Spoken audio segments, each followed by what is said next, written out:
When Adam Sandler calls on you to make a movie about the NBA, it can be pretty difficult to say no. Director Jeremiah Zagar learned this firsthand. On his latest project for Netflix, Hustle, a movie about a basketball scout for the Philadelphia 76ers who discovers an incredible player out in Spain, Zagar took on the challenge of bringing Philadelphia's passionate basketball culture to life for the film. In this interview from All Things Considered, Zagar talked with NPR's Cheryl W. Thompson about finding his way to the film, melding his love for fiction and documentary storytelling, and bringing his hometown love for Philadelphia to the big screen. This interview has been edited for length and clarity.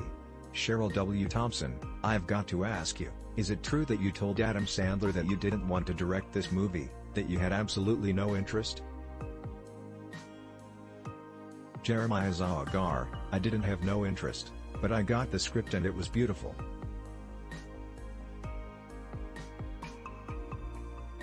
I mean, it was a beautifully written script, but I think when you're taking on a project that's going to take up years of your life, you really need to feel like you can fall in love with it. And I wasn't sure at first.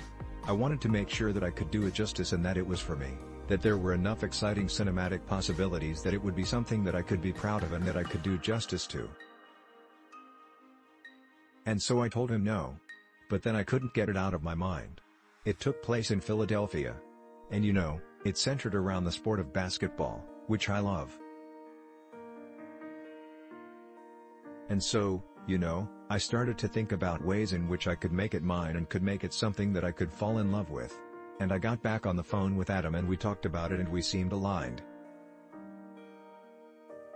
We wanted to work with all non-professional actors and we wanted to shoot it in a way that felt authentic to both the city and to the sport, and give it a realism that I was excited by.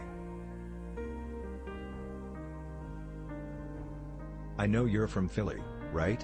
Which is, of course, a huge sports town. You're a basketball fan. And sometimes, the movie feels like it was created by and for NBA fans.